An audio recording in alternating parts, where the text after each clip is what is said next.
One of the easiest ways to differentiate yourself as a great candidate is to ask great questions at the end of your interview.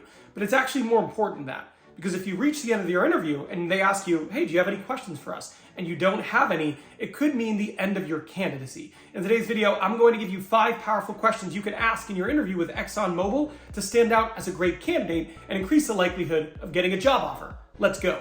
Now, this is video 4 in a 5 video series. So if this is the first video you're seeing, after you're done, I encourage you to watch the first 3. There will also be one more video in the series. At the end of this video, I'll actually guide you to the next one. So make sure you watch till the very end.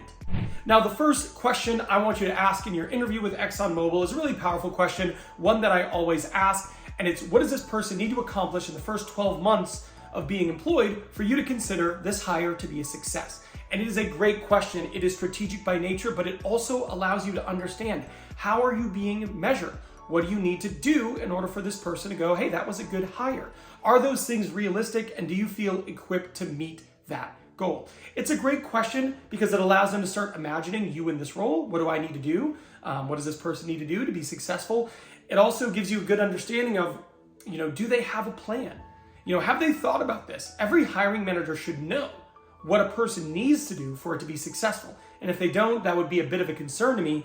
And if the expectations are too lofty, well, that would also be a bit of a concern. What you're hoping for here is well thought out, well-reasoned benchmarks for success that you feel you can achieve.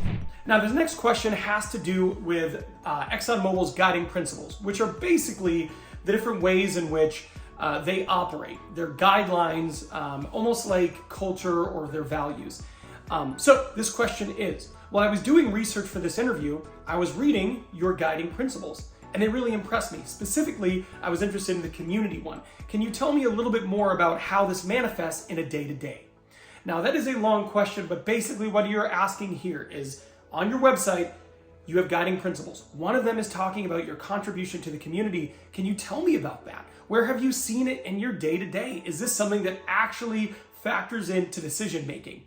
You're essentially asking them, is this real or not? And it's a great question because, one, it demonstrates that you did research. There's not a hiring manager, recruiter, or HR person out there alive who doesn't love a candidate who does research. So letting them know, hey, I did some research, that's a bit of a plus. But additionally, it shows that you were really digging in, and it allows them to share with you how much of a factor their values and their guiding principles play in a day-to-day. It's a great question. By the way, if you're finding value in this video, do me a favor and hit that like button. It is free for you, and it tells YouTube I don't suck, and it motivates me to make more videos like this. Additionally, if you're still here, hit that subscribe button.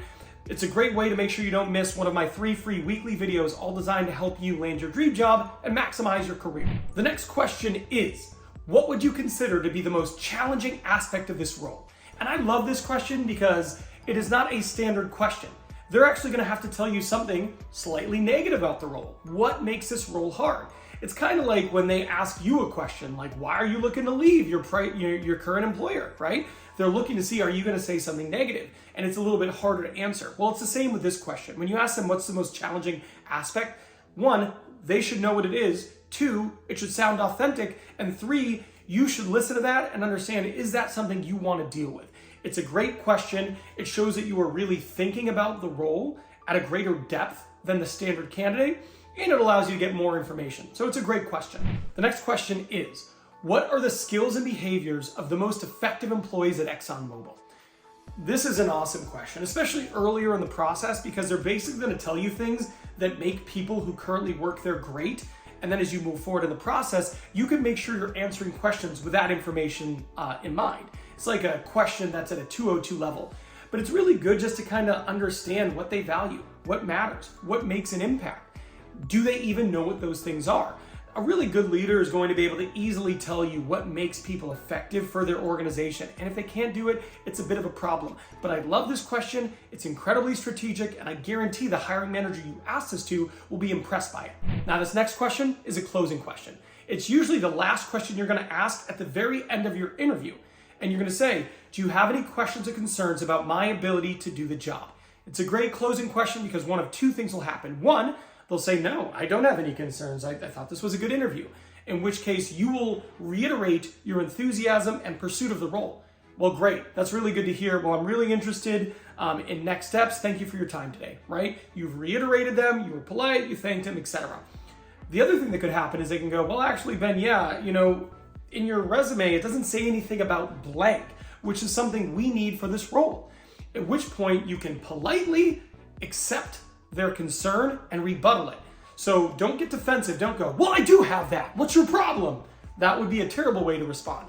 A better way to respond would be to go, well, thank you for sharing that with me. I appreciate your candor there. I actually do want to say, I do have that experience. I don't think I did a good enough job explaining that in this interview, and I'm not sure why I didn't include that in my resume. But at A, B, and C company, I frequently performed A, B, and C duty while I was a title.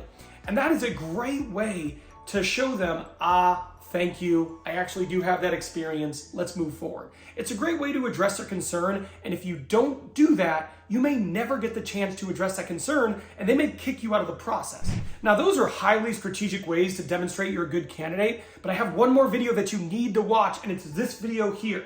This video here is different ways that you can show them you're a great culture fit for them. You're in value alignment with them and what matters to them, and you understand their guiding principles and you would adhere to them as well. It's a great advantage you can give yourself as a candidate, and most candidates don't do it. But if you watch these videos and you take this strategy, you'll be able to do it. So I'm done here, but I'll see you over there.